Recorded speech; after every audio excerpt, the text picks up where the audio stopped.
Bonjour à tous, dans la continuité des vidéos sur la préparation de la terminale, on va passer à la deuxième notion, toujours sur le premier chapitre, à savoir les polynômes du second degré.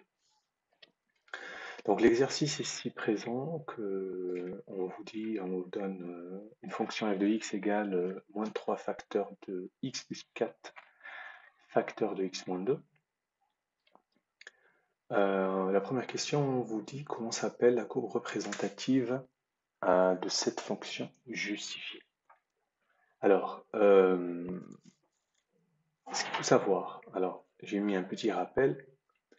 L'objectif, c'est, comme je viens de le dire, c'est travailler les fonctions polynômes de degré 2.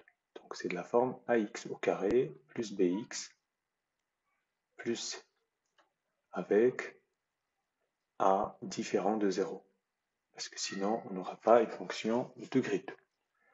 Alors, il faut savoir que c'est ce type de fonction, de degré 2, la courbe s'appelle une parabole. D'accord? La courbe s'appelle une parabole. Donc, parmi les choses à savoir, donc la parabole, elle est de cette forme-là ou de cette forme-là. De cette forme-là si A est négatif, de cette forme-là, les branches vers le haut si A est positif. Vous savez qu'une parabole a un sommet, le sommet de la parabole, qui a pour coordonnées, le sommet, c'est un point de S de coordonnées x et y, et là, on va les noter alpha et bêta. Avec alpha, c'est un moins b sur 2a, et bêta, c'est l'image de alpha, f de alpha. Qu'est-ce qu'il faut savoir de plus? C'est que, on va dire, une fonction polynôme de degré 2 possède au moins 3 formes. Hein. Première forme, c'est ax carré plus bx plus c. D'accord? Et cette forme, elle est tout le temps valable. Alors la deuxième forme, elle arrive sous la forme a facteur de x moins x1 facteur de x moins x2 avec x1, x2, les solutions de ax carré plus bx plus c égale 0. Ça veut dire qu'on delta positif. La troisième forme, elle va être seulement de la forme a facteur de x moins x0, le tout au carré. Ça veut dire qu'en delta égale 0, il y a une solution. Hein, delta égale 0, hein, x0, c'est moins b sur 2a. Bien sûr, dans la deuxième forme, quand il y a deux solutions, je peux rappeler encore delta positif. J'écris delta déjà, c'est b au carré moins 4ac. Et x1, c'est moins b moins racine de delta sur 2a. Et x2, c'est moins b plus racine de delta sur 2a. Alors, il suffit de remarquer que voilà, c'est un petit rappel de ce qu'il faut savoir par rapport au tableau de variation. On le retient avec les branches de la parabole. Quand A est négatif, vous voyez ici, A négatif, le sommet il est ce point-là, et donc on va avoir une courbe, des variations, une fonction qui va être croissante vers un sommet. En l'occurrence, elle va monter jusqu'à l'ordonnée qui est bêta ici, voilà, parce qu'on est sur les images, et puis on va descendre. Puis si A est positif, on va avoir des branches vers le haut, et donc une fonction qui est décroissante vers bêta, et puis monte. Voilà. Alors on va revenir à l'exercice. Voilà, un petit rappel sur tout ce qu'il faut savoir. Alors j'ai oublié une forme encore, c'est la forme canonique. La forme canonique. Alors vous allez voir, la forme canonique, c'est la forme f de x. Il y a toujours le a qui est en facteur. Vous avez remarqué ici tout à l'heure, tac, tac, tac, tac, tac, il y a le A. Tac, tac, tac, tac, tac, il y a le A. Donc A facteur de x moins alpha, le tout au carré, plus bêta. Vous voyez? Donc avec alpha, comme donné tout à l'heure, c'est moins b sur 2a. Et bêta, c'est l'image de alpha.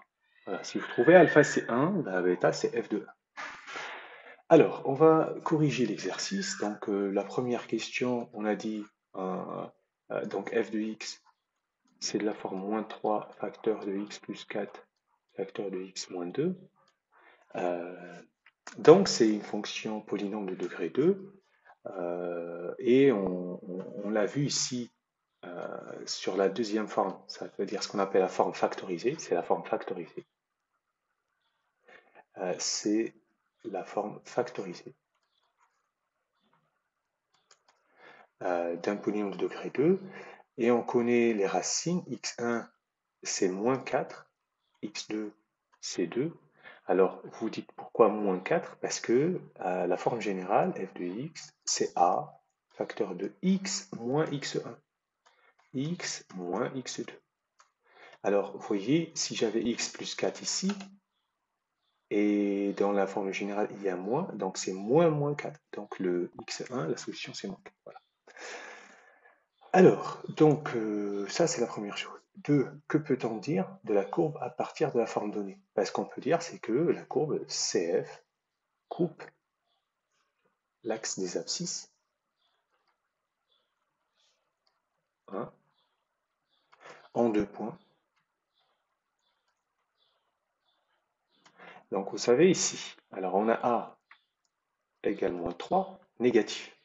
On avait dit là-haut qu'il y a un maximum, les branches comme ça. Et donc, si j'ai une courbe comme ça, ben, elle va couper. Ce que je peux dire à partir de cette forme, c'est que elle va couper en 2 points. Donc, 1, c'est ce point-là, moins 4, 0, parce qu'il n'y a rien en ordonnée, vous voyez. Et ce point-là, c'est 2, 0, de coordonnées de 0. Donc là, elle coupe l'axe en 2 points. Voilà. Alors, la question 3, montrer que f de x égale moins 3x carré, moins 6x plus 24. Vous voyez, donc c'est quelque chose, on va dire, de classique, 3. Il va falloir prendre f de x, c'est moins 3 facteur de x plus 4 facteur de x moins 2. Il va falloir développer l'expression, voilà. Donc on va développer 3 moins 3 facteur de x. Donc on développe x fois x au carré. X fois moins 2, ça fait moins 2x.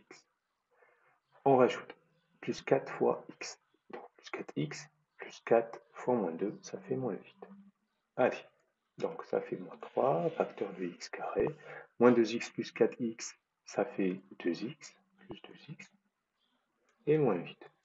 Et pour finir, on développe moins 3x carré. Moins 3 fois 2, ça fait moins 6x. Moins 3 fois moins 8, ça fait plus 24. Et c'est exactement ce qu'il fallait démontrer. Voilà.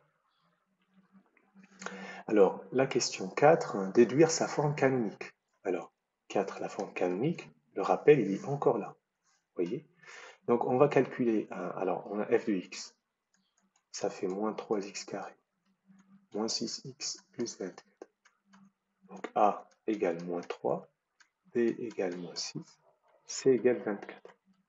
Alors, alpha, c'est moins b sur 2a. Alors, regardez bien ce que je vais faire. Moins dans la définition de alpha, je pose b, c'est moins 6, et puis 2 fois, et a, c'est moins 3. Donc, je dois gérer tous ces moins. Donc, il y a combien de moins? Il y a 1, 2, 3. Donc, il y a un seul moins qui reste, et j'ai 6 sur 6, ça fait moins 1. Voilà. Donc, il me faut bêta. Donc, bêta, c'est f de alpha. Et alpha, c'est moins 1, donc c'est f de moins 1. Et je remplace où je veux. Donc c'est moins 3 fois moins 1 au carré. Donc je remplace dans cette expression. Voilà. D'accord? Moins 3 fois moins 1 au carré, moins 6 fois moins 1, plus 24. Voilà. Donc ça fait moins 3 fois 1, plus 6, plus 24. Donc ça fait, c'est moins 3, ça fait 3 plus 4, ça fait 27. Donc bêta égale 27. Et je pose les choses. Donc f de x. On a a facteur de x moins alpha qui est moins 1. voyez, je respecte bien le signe, plus bêta qui est 27. Ça fait moins 3, facteur x moins moins 1, ça fait plus 1. Tout carré, plus 27. Voilà, f de x, la forme canonique. Il faut savoir que la forme canonique, euh, l'utilisation vraiment pratique, c'est quand on vous la donne et on vous demande de chercher les coordonnées du sommet. Vous voyez bien que le 27, c'est le bêta, et le alpha, c'est qui est moins 1 ici, c'est le moins 1. Et donc directement, on vous donne les coordonnées du sommet, c'est moins 1 et 27, quoi. Voilà. Alors, la dernière question. On déduire son tableau de variation. Alors, donc 5. Donc f de x, donc c'est moins 3 x carré moins 6x moins 6x plus 24. Ce qui m'intéresse, c'est le a qui égale moins 3 négatif. Donc je sais qu'il y a un maximum les branches vers le bas. Alors, on a déjà cherché le sommet, donc je place x, f, donc moins l'infini plus l'infini. Les coordonnées du sommet, donc moins 1 en x et 27 en ordonnée. Et comme elle fait comme ça, donc je note comme ça. Voilà. Alors je peux compléter aussi, je peux mettre les racines, donc j'ai moins 4 et j'ai 2. Et je mets un pointillé, je mets un 0 ici, je mets un 0 ici. Voilà. Donc je peux même compléter en donnant un tableau de signes de f de x. F de x. Donc on sait qu'en moins 4, elle s'annule, en 2, elle s'annule. Regardez, elle monte jusqu'à toucher 0, donc elle était négative, puis positive ici, puis négative. Voilà. Et donc s'il y a quelque chose à retenir, si on met un trait ici, donc ax carré plus bx plus c, donc on va faire premier cas, delta positif, donc moins l'infini plus l'infini, x1, x2. Donc comment on fait le signe? Donc à l'extérieur des racines, signe de A.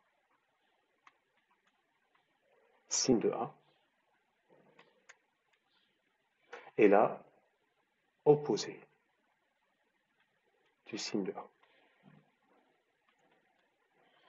Alors je vous dis, c'est ce cas, si vous retenez ce cas, c'est très bien, parce que si delta, imaginons delta égale 0, donc il y a une seule solution, cette partie-là, entre les deux, ça n'existe pas, donc c'est partout signe de A.